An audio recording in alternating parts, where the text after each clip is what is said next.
আসসালামু আলাইকুম বন্ধুরা, সবাই কেমন আছেন? তো আশা করি সবাই ভালো আছেন। আজকের এই ভিডিওতে আমরা ডিকশনারি সম্পর্কে জানবো। এতদিন আমরা লিস্ট এবং টাপল সম্পর্কে জেনেছি, কিন্তু আজকে হঠাৎ আমরা আবার ডিকশনারি সম্পর্কে কেন জানবো সেটা একটা প্রশ্ন থেকে যায়। আমরা এত ডাটা সেটে থাকতে ডিকশনারি কেন ইউজ করবো সেটাও একটা প্রশ্ন, এবং ডিকশনারি কিভাবে আমরা ব্যবহার করতে পারি সেটা একটা প্রশ্ন। তো সবগুলো প্রশ্নের উত্তরে পাবেন আজকের এই ভিডিওতে। তো চলুন শুরু করা যাক। দেখেন, আমরা যখন লিস্ট তৈরি করতাম তখন কিভাবে লিস্ট তৈরি করতাম। ধরেন যে আমি একটা দিলাম লিস্ট, একজন আমার একটা ইউজার। তো ধরেন যে একটা লিস্ট বানালাম, যে লিস্টের ভিতরে আমি তার কয়েকটা ইনফরমেশন রাখবো। যেমন ধরেন যে তার নেম। এর পরবর্তীতে কাজটা কি, আমি তার ধরেন যে একটা এজ রাখবো 24। এখন ধরেন যে আমি তার কয়েকটা ফেভারিট ক্যারেক্টার আছে, সেই ক্যারেক্টারের একটা লিস্ট রাখতেছি। ফেভারিট ক্যারেক্টার একটা লিস্ট রাখবো, তার ভিতরে ধরেন যে ক্যারেক্টার আছে ধরেন যে এ, তারপর ধরেন যে আছে এস, তারপর ধরেন যে আছে আমার টি। তো আমি একটা ইউজার ক্রিয়েট করলাম। এই ক্রিয়েটের ভিতরে একটা লিস্ট পুরো টুকা। এই লিস্টের ভিতরে কি কি আছে, একজন ইউজারের নেম আছে, একজন ইউজারের বয়স আছে, এবং একজন ইউজারের ফেভারিট ক্যারেক্টার আছে। তো এখন যদি আমি এই সেম জিনিসটা যদি আপনাকে কপি করে ডাইরেক্ট পেস্ট করে পাঠাই দিলাম, আমি ধরেন যে আপনাকে কিছুই বললাম না, ডাইরেক্ট এটা পাঠাই দিলাম। তো এইখান থেকে কি আপনি বুঝতে পারবেন? নেম মেহেদি লেখা থেকে বুঝতে পারতে পারেন যে এজ, এটা হচ্ছে কি আমার একটা নাম। এজ থেকে বুঝতে পারবেন যে এটা একটা এজ 24। কিন্তু এই যে এইগুলা এএসটি, এটা দ্বারা কিভাবে বুঝবেন? আমি কিন্তু কোথাও লিখে দিই নাই যে এটা আমার ফেভারিট ক্যারেক্টার, অথবা আমি কিন্তু আপনাকে বলেও দিই নাই যে এটা কি আমার একটা ফেভারিট ক্যারেক্টার। তো এই ক্ষেত্রে কিন্তু আপনি বুঝতে পারবেন না যে এটা দ্বারা কি বোঝাচ্ছি।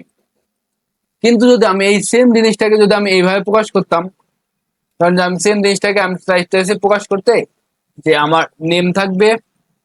তো আমার নেমের ভিতরে কি থাকবো, মেহেদি। তারপর ধরেন যে আমি পাঠালাম এভাবে যে এজ 24। তারপর ধরেন যে পাঠালাম ফেভারিট ক্যারেক্টার ধরেন যে এ এস টি। আমি ধরেন যে আপনাকে এভাবে পাঠাই দিলাম। এরপর এখন আপনাকে এই জিনিসটাও পাঠালাম, এই জিনিসটাও পাঠালাম। আপনি কোনটা দেখে বুঝতে পারবেন যে কোনটা দ্বারা আসলে আমি কি বোঝাচ্ছি? আপনি কিন্তু এইগুলো দ্বারা কখনোই বুঝবেন না যে এইটা দ্বারা আমি আসলে কি বুঝাইছি, 24 দ্বারা কি বুঝাইছি।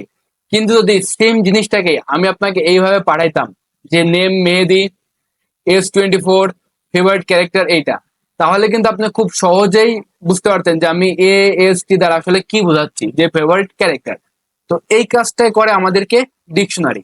তো লিস্টের ক্ষেত্রে আমাদের এই একটা সমস্যা আছে, যেখানে আমরা বুঝতে পারি না আসলে কোনটা দ্বারা কি বোঝাচ্ছে। কিন্তু ডিকশনারির ক্ষেত্রে এটা বলা যায় যে কোনটা দ্বারা কি বোঝাচ্ছে। তো চলুন আমরা আগে একটা ডিকশনারি তৈরি করি। তো ডিকশনারি তৈরি করার জন্য আমরা ধরেন যে আপাতত লিস্টটাকে কমেন্ট আউট করে দিলাম। তারপর আমি একটা ইউজারের ডিকশনারি বানাতে চাচ্ছি। তো লিস্ট যেমন আমরা বানাইতাম থার্ড ব্র্যাকেট ইউজ করে, টাপল বানাইতাম আমরা কি সেকেন্ড ব্র্যাকেট দিয়ে, সরি থার্ড ব্র্যাকেট ইউজ, আমরা টাপল বানাইতাম কি ফার্স্ট ব্র্যাকেট দিয়ে। আর এখন আমরা একটা ডিকশনারি বানাচ্ছি। তো ডিকশনারিটা হইব কোন ব্র্যাকেট ইউজ করে, ডিকশনারি আমরা ব্যবহার করে আমরা সেকেন্ড ব্র্যাকেট ব্যবহার করে। তো এখানে আপনারা সেম লাইনও লিখতে পারেন, যে একটা জোনার ধরেন যে আমি নাম লিখতেছি নেম, তার নেম দিলাম ধরেন যে আমি মেহেদি। আমি ধরেন যে তার এবার এজ সিলেক্ট করে দিলাম, এজ। এখন ধরেন যে আমি তার এজ দিলাম হচ্ছে 24। তারপর ধরেন যে একটা ফেভারিট ক্যারেক্টার লিখলাম যে ফেভারিট ক্যারেক্টার। তার ফেভারিট ক্যারেক্টার ভিতর কি থাকবে, একটা লিস্ট থাকবে। ধরেন আমি এখানে লিস্ট দিলাম যে ফেভারিট ক্যারেক্টার এ এস, তারপর ধরেন দিলাম হচ্ছে টি। তো এবার যদি আমি এই জিনিসটা আপনাকে পাঠাই যে name Mehedi, S 24, favourite character A S T, দেওয়ার পর ধরেন যে আমি ফিড করে দিলাম আমাদের ইউজারটাকে, তাহলে কি হয় দেখেন। তাহলে এখানে দেখেন আমার প্রিন্ট আসছে কি নেম মেহেদি এস 24। তাহলে এখন কিন্তু আপনি দেখেই বুঝতে পারবেন যে মেহেদি দ্বারা আমি বোঝাচ্ছি কি কারো নাম, 24 দ্বারা বোঝাচ্ছে কি কারো বয়স, এইগুলো দ্বারা বোঝাচ্ছে কি কারো ফেভারিট ক্যারেক্টার। তো দেখেন আগে কি সিস্টেম ছিল আর এখনকার কি সিস্টেম, পুরোপুরি পাল্টে গেল না? এখন কিন্তু যে কোনো ব্যবহারকারী এটা দেখলে বুঝতে পারবে। আর আরেকটা কথা সেখানে হচ্ছে দেখেন, নেম যখন আমরা ইউজ করছি এই যে NAM, এটা কি একটা স্ট্রিং। আর যেহেতু আমরা একটা স্ট্রিং ইউজ করছি এই কারণে আমরা দুই পাশে কি দিছি, কোটেশন। মেহেদি এটাও কি একটা স্ট্রিং, এই কারণে দুই পাশে দিছি কি আমরা কোটেশন। এজ এটাও একটা স্ট্রিং, এর জন্য দুই পাশে কোটেশন। এখন আপনার পুরো ঢোকা এক লাইনেও লিখতে পারেন, অথবা আপনি ধরেন যে এখানে একটা ইন্টার দিয়ে দিলেন, দেওয়ার পরে প্রতিটা লাইনে আলাদা আলাদা লাইনেও লিখলেন, এটার ক্ষেত্রে কোনো সমস্যা নাই। কারণ এখানে আপনার এই সেকেন্ড ব্র্যাকেটের ভিতর যেখানে খুশি লেখেন, কথাটা একটাই বোঝাচ্ছে যে আপনি বাংলাদেশের ভিতরে ঘোরেন, সমস্যা নাই, যেখানে যান পুরোপুরি কি বাংলাদেশের ভিতরেই তো। তো আপনি সেকেন্ড ব্র্যাকেটে থাকা মানে কি আপনি যেখানে লেখেন পুরোপুরি কার ভিতরে আছে, আমার এই সেকেন্ড ব্র্যাকেটের মাঝখানে আছে। এই কারণে প্রোগ্রামটা আপনাকে এররও দিবে না, ঠিকভাবে রান হবে। তো এই পর্যন্ত তো বুঝলেন যে আমরা আসলে ডিকশনারি কিভাবে তৈরি করতে পারি। তো ডিকশনারি তৈরি করার জন্য আমরা কি দিব, এই যে প্রথমকার যে অংশটুকু আছে এটাকে বলা হচ্ছে আপনার কি, আর পরের অংশটুকু যেটা আছে সেটাকে হচ্ছে ভ্যালু। তাহলে আমাদের ডিকশনারিটা কি দাঁড়ালো, এটা কি ভ্যালু পেয়ার। এখানে ধরেন আমরা প্রথম অংশটাকে বলা হচ্ছে কি কি, আর পরে যেটা আছে ওটাকে বলা হচ্ছে কি আমার ভ্যালু। তো এই জিনিস দুইটা অবশ্যই মাথায় রাখবেন যে কি কোনটা, ভ্যালু কোনটা। তাহলে এখানে আমার কি কোনগুলো আছে, নেম একটা কি, এজ একটা কি, ফেভারিট ক্যারেক্টার একটা কি, আর ভ্যালু কোনগুলো, মেহেদি 24 AST। তো এই পর্যন্ত তো আপনারা বুঝলেন যে আসলে আমরা কিভাবে একটা ডিকশনারি তৈরি করতে পারি আর ডিকশনারি আমরা কেন ইউজ করব। তো এর পাশাপাশি আমাদের আরেকটা প্রশ্ন আছে, সেটা হচ্ছে কি আমরা ডাটা কিভাবে অ্যাক্সেস করতে পারি। একটা ডিকশনারি থেকে আমরা ডাটা কিভাবে অ্যাক্সেস করতে পারি। তো ডাটা আমরা যখন লিস্ট ব্যবহার করতাম তখন আমরা কিভাবে ইউজ করতাম, যে ইউজারের 0তম পজিশনের যে ডাটাটা আছে সেই ডাটাটা তুমি আমাকে দিয়ে দাও, আমি রান করলাম, কি হলো, এটা প্রোগ্রাম একটা ইরর দিল। এটা কি ইরর, কি ইরর, কি ইরর বলতে আসলে বোঝাচ্ছে কি, এই যে আমরা এই জিনিসটা লিখে নাই, দেখেন ডিকশনারি হচ্ছে একটা আনঅর্ডার কালেকশন, এখানে কোনো অর্ডার মেনটেন করে না। আমাদের লিস্টে কি হতো, সে পুরোপুরি ডাটাটা একটা অর্ডারে নিয়ে আসতো। কারণ আমি যদি একটা লিস্ট তৈরি করতাম তাহলে পুরোপুরি সেই ডাটাগুলোকে একটা লিস্টে নিয়ে আসতো, যে ফার্স্টে এখানে মেহেদি রাখতো, এখানে 24 রাখতো, এখানে AST এর একটা লিস্ট রাখতো, এইভাবে সে একটা মেনটেন করতো। তখন আমরা সিকোয়েন্স আকারে ডাটা পাইতাম যে 0তম, 1তম, 2তম। কিন্তু আমাদের যে ডিকশনারি, ডিকশনারি সেটা হচ্ছে আমার আনঅর্ডার। আনঅর্ডার কথাটার অর্থ কি, কোনো অর্ডার নাই, এখানে 0 1 2 3 কোনো সিকোয়েন্সই নাই। যদি সিকোয়েন্স না থাকে তাহলে 0 1 2 দ্বারা কি প্রিন্ট করা সম্ভব হইব, এটা কিন্তু সম্ভব না। যদি আমরা ডাটা প্রিন্ট করতে চাই তাহলে এই জায়গায় আমাদেরকে কি দেওয়া লাগবে, কি। আর তো আমার এখানে কি কি কি আছে, নেম আছে একটা কি, তো আমি ধরেন এখানে বাড়াই দিলাম নেম। দেখেন নেম আমার কিসে আছে, দেখেন স্ট্রিং, এই যে নেমটুকু কি টাইপে আছে, স্ট্রিং। এই কারণে আমি কিন্তু নেমের দুই পাশে কি দিচ্ছি, কোটেশন দিছি। এবার যদি আমি প্রোগ্রামটাকে রান করি তাহলে কি আসে, যে মেহেদি, অর্থাৎ কারো একজনের নাম প্রিন্ট করলাম মেহেদি। এখন ধরেন যে আমি প্রিন্ট করতে আসছি কি কারো একজনের এজ, আমি লিখে দিলাম যে এজ। তো এবার যদি আমার প্রোগ্রামটা রান করি তাহলে কি আসছে, নেম মেহেদি, এজ 24। আপনার দেখা হলো যে ফেভারিট ক্যারেক্টার দিয়ে দাও, হ্যাঁ আমি প্রিন্ট করলাম কি আমার ইউজার যে আছে তার কোনগুলা, তার হচ্ছে যে ইউজার আছে তার হচ্ছে ফেভারিট ক্যারেক্টার। তো আমি লিখতে পারি ফেভারিট ক্যারেক্টার। দেওয়ার পর এখন যদি আমি রান করি, দেখেন মেহেদি 24 AFT খুব সুন্দরভাবে প্রিন্ট হয়েছে। তো এইভাবে আমরা ডিকশনারি থেকে ডাটা কি করতে পারি, এক্সেস করতে পারি। তো ডাটা এক্সেস করার পর আমাদের কি আসছে যে which type data can store, আমরা কোন ধরনের ডাটা আসলে ডিকশনারিতে ইউজ করতে পারি। দেখেন আমি ফার্স্টে নেম রাখছি মেহেদি, এটা কি টাইপ, স্ট্রিং টাইপ। 24 এটা কি টাইপ, ইন্টিজার টাইপ। AST এটা কি টাইপ, পুরোটুকু কিসে আছে, একটা লিস্টে, সেহেতু এটা একটা লিস্টে। তার মানে এখানে কি বোঝাচ্ছে আমি, যে আমরা একটা ডিকশনারিতে আমরা মাল্টিপল মানে যে কোনো টাইপের ডাটাই রাখতে পারি।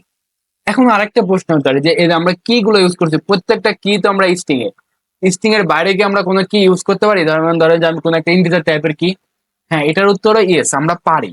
ধরেন যে আমি একটা দিলাম 4, সেটার সাপেক্ষে ধরেন যে আমি একটা স্ট্রিং টাইপের ডাটা রাখলাম 4। এখন যদি আমি 4টাকে প্রিন্ট করি, এগুলোকে আমি কমেন্ট করে দিই, তারপর যদি আমি 4টাকে প্রিন্ট করি তাহলে কি হয় দেখেন, আমি প্রিন্ট করলাম 4, কার 4, ইউজারের 4 এর ভিতরে যে ডাটাটা আছে সেই ডাটাটা তুমি আমাকে দাও। তো দেওয়ার জন্য আমি প্রোগ্রামটাকে রান করলাম, সে আমাকে বললো হ্যাঁ আমার 4 এর ভিতরে আছে কি FOUR, তুমি নিয়ে যাও FOUR। তো এভাবে কিন্তু আমরা ডাটা অ্যাক্সেস করতে পারি এবং আমরা একটা ডিকশনারির ভিতরে যে কোনো টাইপের ডাটা রাখতে পারি। তো ডাটা রাখার পরে আমাদের আরেকটা প্রশ্ন আসছে কি, how to add data to empty dictionary, একটা ফাঁকা ডিকশনারি ভিতরে আমরা কিভাবে ডাটা আসলে যুক্ত করতে পারি। তো ধরেন যে আপাতত তাহলে কি ফাঁকা একটা ডিকশনারি লাগবে, তো এগুলো সবগুলো আমি কমেন্ট করে দিলাম। দেওয়ার পর আমি একটা ফাঁকা ধরেন যে ডিকশনারি তৈরি করলাম, যে ইউজার, যে ডিকশনারিটা আমার কি পরিপূর্ণ ফাঁকা, এর ভিতরে কিছু নাই। এখন আমি চাচ্ছি কি এর ভিতরে কয়েকটি ডাটা ইনসার্ট করতে, যেমন লিস্টের ক্ষেত্রে কিন্তু ছিল ডট অ্যাপেন্ড ডট ইনসার্ট, কিন্তু আমাদের যেটা আছে এখানে ডিকশনারি, এখানে কিন্তু এমন কোনো ফাংশন নাই। তো আমরা কিভাবে অ্যাক্সেস করতে পারি, যে আমরা লিখতাম কি ইউজারের কোন একটা কি দিতাম, ধরেন যে আমি ইউজারের নেম সেট করতে আছি, তাহলে নেম দেবো হচ্ছে আমাদের কি হিসাবে, দেওয়ার পর এর ভেতরে ডাটা রাখবো একজনের নাম মেহেদি। এখন যদি আমি প্রিন্ট করি আমাদের ইউজারটাকে, তাহলে কি হয় দেখেন, এবার যদি প্রোগ্রামটাকে রান করি তাহলে আসছে কি আমার নেম মেহেদি। আমি নেম রাখবো না, আমি তার সাথে রাখতে চাচ্ছি কি একজন আর ইউজারের এজও ধরেন যে রাখতে চাচ্ছি, যে ইউজারের এজ রাখতে চাচ্ছি। তো এজটা কত রাখতে চাচ্ছি আমি 24 দিলাম। তারপর এখন যদি আমি প্রোগ্রামটাকে রান করি তাহলে কি হয় দেখেন, নেম মেহেদি এজ 24। এখন হচ্ছে আমার ফেভারিট ক্যারেক্টারের যে লিস্ট আছে সেটাও আমি রাখতে, তো সেটা রাখার জন্য আমি লিখতে পারি কি, যে আমার ইউজার যে আছে তার যে ফেভারিট ক্যারেক্টার, ধরেন যে আপাতত কিন্তু আমাদের ডিকশনারি কিন্তু ফাঁকা, উপরে কিন্তু কিছুই নাই, ধরেন যে আমি উপরে সবটা মুছে দিলাম তার সমস্যা নাই। উপরে ধরেন যে আমার এখানে কি কিছুই নাই, পুরোপুরি ফাঁকা। তো আমি এখন কি হিসাবে সেট করতে চাচ্ছি কি, আমি ফেভারিট ক্যারেক্টার, আর ডাটা হিসাবে দিতে হচ্ছে কি এর এইগুলো AST। এখন যদি আমি এটাকে প্রিন্ট করি তাহলে কি হয় দেখেন, নেম মেহেদি এজ 24 ফেভারিট ক্যারেক্টারের একটা লিস্ট কিন্তু প্রিন্ট হয়েছে। এইভাবে কিন্তু আমরা ডাটা কি করতে পারি, অ্যাড করতে পারি। তো এখন যদি আপনার মনে হয় কয় যে এটা কি আসলে আমার কি একটা ডিকশনারি, এই প্রশ্ন যদি উত্তর চাইতে চান তাহলে আমার কি টাইপ দেখতে পারি, যে টাইপ কার টাইপ, ইউজারের টাইপ। ইউজারের টাইপটা কি আমরা দেখতে পারি এখানে। ইউজার টাইপটা যদি আমরা দেখি তাহলে এখানে দেখতে পাবো কি এটা একটা ডিকশনারি টাইপের ডাটা। তো এছাড়া কি আমরা এই যে সেকেন্ড ব্র্যাকেট দিয়ে ইউজ করলাম, এছাড়া কি অন্য কোনো ভাবে আমরা ডিকশনারি তৈরি করতে পারি? এটার উত্তর হ্যাঁ, আমরা অন্য কোনো ভাবে ডিকশনারি ইউজ করতে পারি। কিভাবে? ডিকশনারি তৈরি করার জন্য ডিক নামে একটা কিওয়ার্ড আছে। তো যখন আমরা লিস্ট তৈরি করতেছিলাম তখন লিস্ট নামে কিন্তু একটা কিওয়ার্ড ছিল, তখন আমরা যে কোনো কিছু এভাবে লিস্ট তৈরি করতে পারতাম। কিন্তু এবার আমরা ডিকশনারি তৈরি করতে যাচ্ছি, এই ক্ষেত্রে আমাদের ডিক নামে একটা কিওয়ার্ড আছে, লিখলাম। এখন এর ভিতরে আমার কি কি দেওয়া লাগবো, একটা কি দেওয়া লাগবো। তো কি দেওয়ার ক্ষেত্রে আমার এবার আর এই কোটেশন দেওয়ার প্রয়োজন নাই, আমি ডাইরেক্ট কিটা লিখে দিলে হবো। ধরেন যে আমি কিটা লিখে দিলাম নেম, নেমের ভিতরে কোন ডাটা রাখতে চাচ্ছি, নেমের ভিতরে রাখতে চাচ্ছি। এবার দেখেন ইউজার ইকুয়াল দিছি, আগের সময় আমরা কি দিতাম, কোটেশন ইউজ করতাম, যে আমরা কিন্তু আগে এভাবে লিখতাম যে ইউজার কোটেশন দেয় মেহেদি, কিন্তু এবার আমরা নেম সেট করতে যাচ্ছি কি দ্বারা, মেহেদি দ্বারা। Okay fine. আমরা ইউজারে এজ সেট করতে কি দ্বারা, 24 দ্বারা। Okay fine. আমরা হচ্ছে ফেভারিট ধরেন যে ফেভারিট ক্যারেক্টার সেট করতে আসছি কি দ্বারা, একটা লিস্ট দ্বারা। লিস্টের ভিতরে কি থাকবো, ধরেন যে এ আছে, আর ধরেন যে আমি দিলাম হচ্ছে টি আছে। এখন যদি আমি ইউজার ডিকশনারিকে প্রিন্ট করি যে ইউজার কে, তাহলে কি হয় দেখেন, মেহেদি 24 আর 80। আউটপুটে কি আসছে দেখেন, মেহেদি 24 আর 80, এটা কিন্তু আমরা আউটপুটে পাইছি। তো আপনারা এইভাবে কিন্তু যে কোনো ডিকশনারি কিভাবে তৈরি করতে পারেন, যে নর্মাল ভাবে একটা ডিকশনারি, অথবা আপনারা ডিকশনারি কিওয়ার্ড ব্যবহার করে এভাবে কি দিতে পারেন আর এইভাবে ভ্যালু দিতে পারেন। তবে এখানে একটা লক্ষণীয় বিষয় হচ্ছে কি, যখন আপনি ডিকশনারি কিওয়ার্ড ইউজ করবেন তখন আর আপনাকে এখানে কোটেশন দেওয়ার দরকার নাই।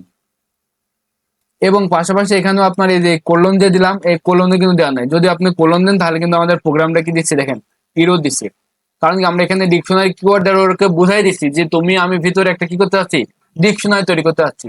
তো ডিকশনারি যেহেতু তৈরি করতে পারছি, প্রথম করা অংশ আমার কি থাকবো, ওই কি এর ভিতরে তুমি এই ভ্যালুটা দিয়ে দেবে অ্যাসাইন করে। তো এই কারণে এখানে কিন্তু আমাদের ওই জিনিসগুলো লক্ষ্য রাখা লাগবে, নাহলে কিন্তু আপনার প্রোগ্রামে এরর আসবে। এইভাবে কিন্তু আমরা যে কোনো একটা ডিকশনারি তৈরি করতে পারি, ডিকশনারি ভ্যালু গুলো কিন্তু আমরা অ্যাক্সেস করতে পারি। তো এই ছিল আজকে আমাদের ডিকশনারি সম্পর্কে একটা ইন্ট্রোডাকশন ভিডিও। এখানে আমরা জানলাম ডিকশনারি আমরা কেন ইউজ করব, কিভাবে ইউজ করব এবং কোথায় ইউজ করব। তো আপনারা বেশি বেশি প্র্যাকটিস করবেন ডিকশনারি, কারণ এটা দিয়ে অনেক কিছু করা যায়, বিভিন্ন বড় বড় প্রবলেমও কিন্তু সলভ করা যায়। তো এই ছিল আজকের ভিডিও। ধন্যবাদ সবাইকে।